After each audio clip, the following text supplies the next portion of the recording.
آج حافظ صاحب مفتی داؤد مدوی نے آپ حضرات کے سامنے ایک کسی پارے کی تلاوت کی ہے جس کے اندر اللہ رب العالمین نے انسان کی حقیقت کا تذکرہ فرمایا۔ کل نفس ذائقۃ الموت، ہر انسان دنیا سے ایک دن جانا ہے، موت کا مزہ چکھنا ہے۔ کوئی آدمی موت سے بچنے والا نہیں ہے۔ جو دنیا میں آئے ایک دن دنیا سے چھوڑ کو جانا ہے۔ اس لیے وہ بندہ کامیاب ہے جو دنیا میں رہتے ہوئے ایمان لایا، نیک عمل کیا، اللہ کے حکموں پر اپنی زندگی کو گزارا، رسول اللہ صلی اللہ علیہ وسلم کے طریقوں پر اپنی زندگی کو اسلامی تعلیمات پر گزارا، اس کی دنیا کی زندگی کامیاب ہے۔ آدمی کو اچھی طرح اس بات کو سمجھ لینا ہے کہ ایک دن مجھے دنیا کو چھوڑ کو جانا ہے۔ قرآن کے کئی آیتوں میں اللہ نے اس کا تذکرہ فرمایا، اور ہم سب کا تجربہ بھی ہے۔ کئی لوگوں کے جنازے میں شرکت کرتے ہیں اور کفن دفن میں بھی شرکت کرتے ہیں۔ ہمیں یہ احساس ہونا ہے ایک دن میرا بھی وقت آنے والا ہے، مجھ کو کیا لے کے جانا ہے۔ اللہ نے بار بار بندوں کو تذکرہ فرمایا، آخرت کی طرف تذکرہ فرمایا تاکہ بندوں کی زندگی آخرت کی کامیاب ہو جائے۔ پھر آگے اللہ تعالیٰ نے انسانوں کا تذکرہ فرما دیا کہ اللہ تعالیٰ بندوں پر حالات نہیں لاتے، بندہ اپنے عمل کی وجہ سے حالات اس پر آ جاتے۔ ظہر الفساد فی البر والبحر بما کسبت ایدی الناس، انسانوں کے اعمال کی بنیاد پر اللہ تعالیٰ فیصلے اتارتے ہیں۔ جیسے زمین سے آسمان پر عمل جاتے ہیں، ویسے اللہ کے فیصلے چلتے ہیں۔ ایک مرتبہ صحابہ کرام رضوان اللہ تعالی عنہم اجمعین کے سامنے رسول اللہ صلی اللہ علیہ وسلم نے بات بتائی، کوئی چیز آسمان پہ جا رہی ہے، کوئی چیز آسمان سے اتر رہی ہے۔ آپ نے اس کو وضاحت فرمائی کہ بندوں کے عمل آسمان پر جا رہے ہیں اور وہاں سے فیصلے ہوتے ہیں۔ جیسے بندوں کے اعمال ہوں گے دنیا والوں کے، اللہ کے فیصلے ویسے ہوتے ہیں۔ اس لیے آدمی اپنے اعمال کو درست کرے، صحیح کرے، اپنے اعمال کو نیک راستہ اختیار کرے، اسلام کا راستہ اختیار کرے، جنت کا راستہ اختیار کرے۔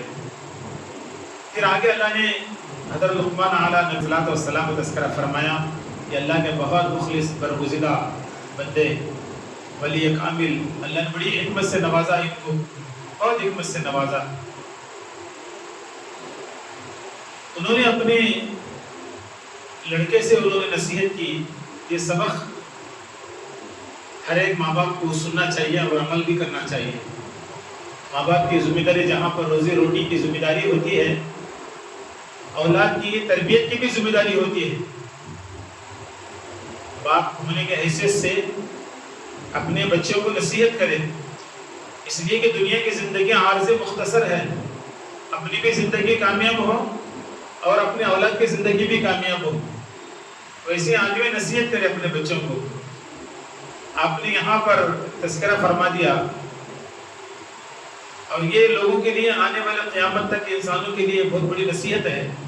وَإِذْ قَالَ لُقْمَانُ لِابْنِهِ وَهُوَ يَعِظُهُ يَا بُنِيَّ لَا تُشْرِكْ بِاللَّهِ، اپنے لڑکے کو حضرت لقمان علیہ السلام نصیحت کی، اے بیٹے شرک نہیں کرنا، اللہ کے یہاں بہت بڑا سنگین جرم ہے، کبھی بخشش نہیں ہوتی کوئی شرک کی، کفر کی۔ آدمی شرک کے ساتھ، کفر کے ساتھ زندگی گزارے، کوئی بھی اس کا نیک عمل اللہ کے بارگاہ میں مقبول نہیں ہوتا، بالکل مقبول نہیں ہوتا۔ یہ آدمی پہلا دیکھ لے، شرک کے علاوہ، کفر کے علاوہ دوسرے اللہ تعالیٰ غلطیوں کو، گناہوں کو اللہ معاف فرمائیں گے اپنی رحمت سے، لیکن اللہ کے بارگاہ میں شرک اتنا بڑا سنگین جرم اور گناہ ہے، اللہ تعالیٰ اس کو کبھی نہیں معاف فرمائیں گے جب تک کہ بندہ توبہ و استغفار نہ کرے۔ یہ ماں باپ کی ذمہ داری، باپ کی ذمہ داری، والد کی ذمہ داری ہوتی ہے، اپنے بچوں کو نصیحت کرے۔ کبھی زندگی میں شرک کی چیزیں، زندگی میں شرک کے راستوں پر، شرک کے ماحول میں، کفر کے ماحول میں کبھی ہمارے اولاد نہ جائے۔ اللہ کے یہاں سب سے بڑی قیمت جو دولت ہے وہ ایمان ہے. ایمان انبیاء نے اسی کی محنت کی ہے. آقا علی نبینا علیہ الصلوۃ والسلام نے اسی پر آپ نے محنت کی ہے. حالات آئے، پریشانیاں آئے، مکہ میں آپ نے کئی سال محنت کی، صرف کلمے کی محنت کی. کلمہ پڑھو کامیاب ہو جائیں گے، کلمہ پڑھو کامیاب ہو جاؤ گے. تو معلوم یہ ہوا کہ اللہ کے بارگاہ میں ایمان بہت بڑی دولت کی چیز ہے. اس لیے حضرت لقمان علیہ السلام اپنے بیٹے کو نصیحت کر رہے ہیں کہ بیٹے کبھی شرک کا کام نہیں کرنا، قریب بھی نہیں جانا.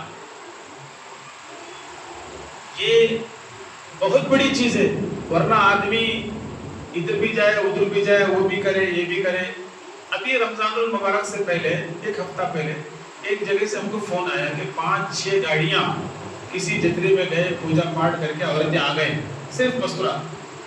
ہم کو فون کر کے مفتی صاحب کیا ہوگا تو کہ بھی ان کو جوڑ رکھیں گے، آپ آئیے بات کر لو.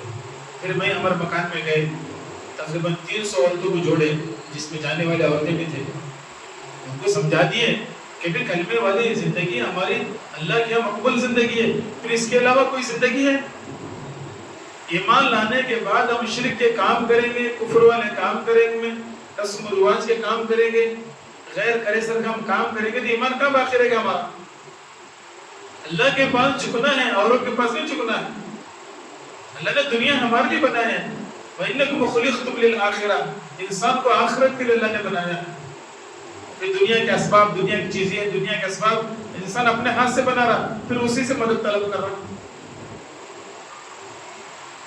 تمام مستورات توبہ کی کہ ہم کبھی بھی ایسی چیزوں میں نہیں جائیں گے. ایمان والے بہت بڑی دولت ہے. اپنے آپ کو آج میں سمجھے میں ایمان والا ہوں، بہت بڑی قیمتی دولت میرے پاس ہے، بہت بڑی قیمتی دولت ہے. دنیا کی دولت ایک طرف، ایمان ایک طرف. اس کا اندازہ نہیں لگا سکتے، ایمان کی قیمت کا اندازہ نہیں لگا سکتے.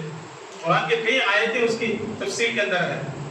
بہرحال حضرت لقمان علیہ السلام نے اپنے بیٹے کو جو پہلی نصیحت کی وہ شرک سے بچنے کی نصیحت کی. پھر آگے آپ نے ارشاد فرمایا کہ یا بنی انہا ان تک مثقال حبۃ من خردل فتکن فی صخرۃ او فی السماوات او فی الارض یأتی بها اللہ. اے بیٹے، رائی کے دانے کے برابر بھی تو نیکی چھپ کے کرا، پہاڑ کے دامن میں، چٹان کے اندر جہاں پر نہ دروازہ نہ کھڑکی، آسمان کے کسی حصے میں، زمین کے تہہ میں کوئی بھی تو عمل کیا ہوگا اللہ تعالیٰ ضرور اس کو سامنے پیش کرے گا. اللہ ضائع نہیں کرے گا، ضرور اللہ دیکھنے والا ہے، باریک بھی ہے اللہ تعالیٰ. تو کوئی بھی عمل کرے گا نا چھپ کے، لوگوں کو، ماں باپ کو چھپ کے، افراد سے چھپ کے، مجمع سے چھپ کے کرے گا کام، لیکن اللہ تعالیٰ قیامت میں اس کو ظاہر کرے گا، سامنے لا کھڑا کر دے گا. رائی کے مفسرین نے لکھا رائی کے دانا ترازو میں بھی تولیں گے تو اس کا وزن بھی نہیں ہوگا، اتنا باریک، بہت باریک نظر آتا ہے، اس کا وزن بھی نہیں ہوگا. اتنی باریک عمل بھی، اتنا باریک عمل بھی کوئی بندہ کہیں چھپ کے کرے گا، ظاہر ہو کے کرے گا، اللہ اس کو بھی قیامت کے دن ظاہر کریں گے. اللہ کے پاس کوئی چیز پوشیدہ نہیں ہے، اللہ سب دیکھ رہے ہیں. ہمارے تنہائی میں رونے کو، رمضان مبارک کا مہینہ ہمارا گزر رہا ہے، افطار میں بہت سے نوجوان بچے ماشاءاللہ، بڑے بزرگ بچے دعائیں کرتے ہیں. کون سن رہا؟ اللہ دیکھ رہا. اللہ دیکھ رہا ہماری دعاؤں کو، سن رہا ہماری دعاؤں کو. ہم روزہ رکھ رہے ہیں، بھوکے صبح سے شام تک بھوکے رکھ رہے ہیں، یہ اللہ دیکھ رہے ہیں. ہمارے بھوک کے برداشت کر رہے ہیں، پیاس کو برداشت کر رہے ہیں، جذبات کو برداشت کر رہے ہیں، اللہ دیکھ رہا. افطار کرا رہے، سحری کرا رہے، اللہ تعالیٰ دیکھ رہا ہمارے تعاون کرنے کو، اللہ کے راستے مدارس کو تعاون کر رہے ہیں، زکوٰۃ دے رہے ہیں، خیرات، اللہ دیکھ رہا اس چیز کو. تو بندہ یہ نہ سمجھے میرے عمل کو نہیں دیکھ رہا، بلکہ یقین کرے کہ میرے عمل کو اللہ تعالیٰ دیکھ رہا ہے. پھر آخر میں آپ نے ایک نصیحت کی کہ اے بیٹے نماز قائم کرنا. یہ ماں کی ذمہ داری ہے بچوں کو نصیحت کرنا، یہ اخلاقیات، یہ تربیت کے ماحول کہ بیٹے نماز کی ذمہ داری کو، نماز کے عمل کو کرتے رہنا، نماز قائم کرنا اور اچھی بات بتانا، اچھی بات بتانا اور برائیوں سے روکنا. اور اچھی بات بتانے میں، برائیوں کو روکنے میں جو حالات آئیں گے اس پر صبر کرنا. اصبر علی ما اصابک، اس پر جو حالات آئیں گے دین کو پہنچانے میں، لوگوں کو منکرات سے روکنے میں، اچھی بات بتانے میں حالات آتے ہیں. انبیاء کو، صحابہ کو، پیغمبروں کو، ولیوں کو، ائمہ کو حالات آئے دین کی بات پہنچانے میں پریشانیاں، مصائب آئے، امتحانات آئے، انہوں نے اس چیز کو برداشت کیا۔ جو بھی آدمی اقدام کرے گا اچھی بات بتانے میں، کوئی مخالفین کھڑے ہو جائیں گے، برے بھائی برے چیزوں سے روکے گا، کوئی مخالفین کھڑے ہو جائیں گے، ٹھیک ہے ابھی اس کا بہت ہو گیا، فلاں ہوگا، کیا یہ ہمیشہ نصیحت کرتے، مخالفین کھڑے ہو جائیں گے۔ اللہ نے کہا کہ صبر کرو، اگر اچھے بات بتانے میں کوئی حالات آئیں صبر کرو، برائیاں کو روکنے میں حالات آئیں صبر کرو، اللہ تعالیٰ تمہارا معاون مددگار بنے گا، اللہ تعالیٰ نیک کام کرنے میں اللہ تعالیٰ ساتھ دے گا۔ ماں باپ کی ذمہ داری ہے کہ تربیت کے اعتبار سے اپنے اولاد کو ان شرک سے بچنے کی ہمیں کوشش کریں، بچائیں بچوں کو، اور بچوں کو بتائیں، نصیحت کرے، اللہ کا خوف دلائے کہ بیٹے چھوٹی یا بڑی نیکی تو کرے گا، اس کا اللہ تعالیٰ ضرور اس کو تیرے سامنے پیش کرے گا۔ نماز کو قائم کرنا، اچھی بات بتانا، برائیوں سے روکنا، ان پہ جو حالات آئیں گے اس پر صبر کرے گا، اللہ تعالیٰ بہترین عمل بدل عطا فرمائے گا۔ اللہ تعالیٰ سے دعا لگا تمام کو کہنے سننے سے زیادہ آج کی تفسیر میں جو باتیں کہی گئی اس پر عمل کی توفیق نصیب فرمائے۔ وآخر دعوانا الحمدللہ۔